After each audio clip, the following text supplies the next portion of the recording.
Assalamualaikum warahmatullahi wabarakatuh. Selamat siang pemirsa budaya dimanapun saja berada. Pada kesempatan ini kami ingin mendokumentasikan dan berbagi dengan pemirsa tentang kuliner tradisional. Salah satu kuliner yang sangat tradisional dan sudah sangat langka sampai hari ini adalah galu-galu. Galu-galu ini terbuat dari padi yang masih muda dan merupakan cemilan bagi masyarakat Jorong Pariangan, Kecamatan Pariangan, Kabupaten Tanah Datar. Kami beruntung berkesempatan masih bertemu dengan salah seorang pengkaji, pemerhati dan juga pelestari budaya, yaitu Bapak Aswardi Datuk Tunaro. Untuk membuat galu-galu ini, beliau mencontohkan bagaimana mengambil padi yang akan dijadikan galu-galu. Sejarahnya dahulunya padi ini sebenarnya yang diambil adalah padi yang masih muda atau yang belum masak, tetapi sebagian besar padi-padi yang ada di sawah itu sudah masak. Jadi kita cukup menuai. Setelah diambil, maka padi tersebut dipisahkan dari tangkai-tangkainya. Setelah itu dibersihkan semua daun-daun padi yang ada terbawa oleh padi tersebut.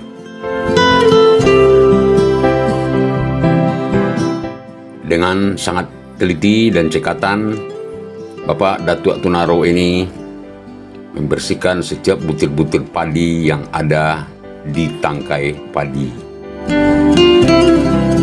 Sambil bekerja membersihkan padi itu, beliau juga menjelaskan kepada kami bagaimana cara membuat galu-galu ini. Termasuk beliau menjelaskan bagaimana pula sejarahnya orang Minang memakan galu-galu tersebut.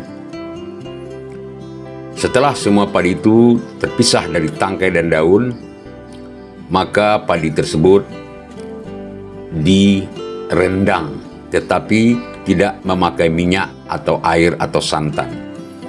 Dalam bahasa Indonesia kita kenal dengan dioseng.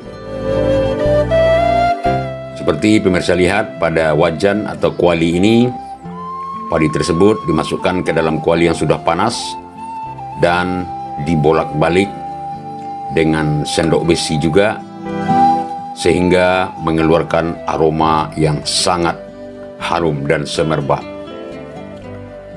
Dari kejauhan, masyarakat yang tinggal atau sedang bekerja di sawah di sekitar tersebut akan merasakan nikmatnya aroma galu-galu ini.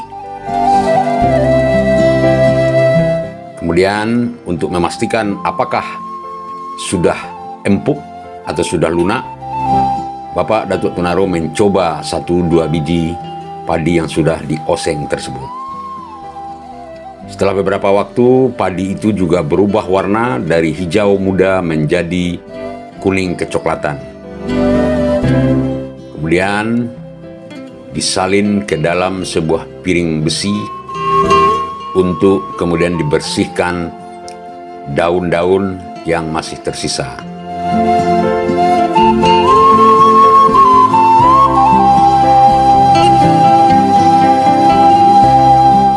Setelah itu, padi yang sudah dioseng tersebut ditampi atau diindang untuk dibersihkan.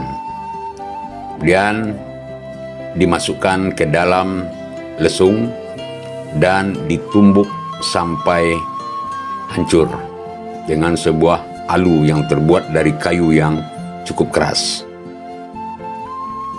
Dengan sangat hati-hati, Bapak Datuk Tunaro menumbuk padi yang sudah dioseng tersebut sehingga tidak tumpah keluar dari lesung yang ada.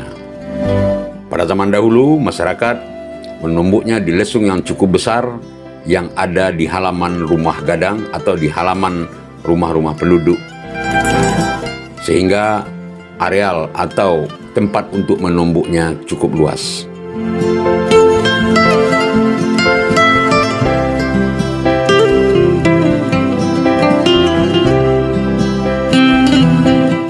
Setelah hampir hancur semuanya, maka disalin ke dalam sebuah tampian atau nyiru di dalam bahasa Minang.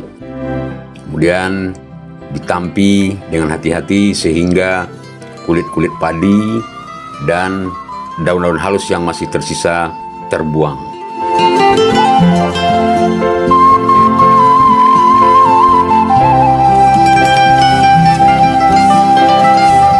Kemudian yang sudah bersih itu ditumbuk lagi agar lebih halus. Pada zaman dahulu, galuh-galuh ini dihidangkan sebagai sebuah cemilan dan dimakan dengan beberapa campurannya seperti kelapa ataupun gula enau.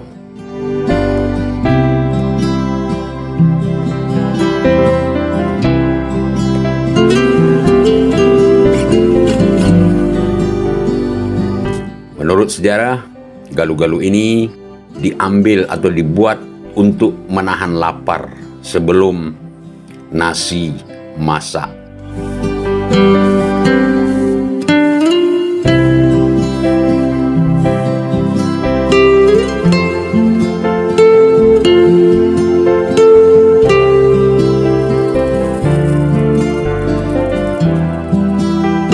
Kemudian kaum ibu juga sebelum menyajikan ini menampi atau membersihkan lagi tampian galuh-galuh tersebut sehingga lebih halus dan cukup menggiurkan untuk dinikmati.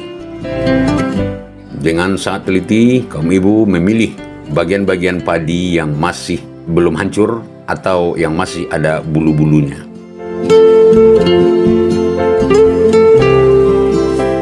Kemudian diletakkan dalam sebuah piring dan disediakan beberapa campurannya seperti parutan kelapa atau gula enau.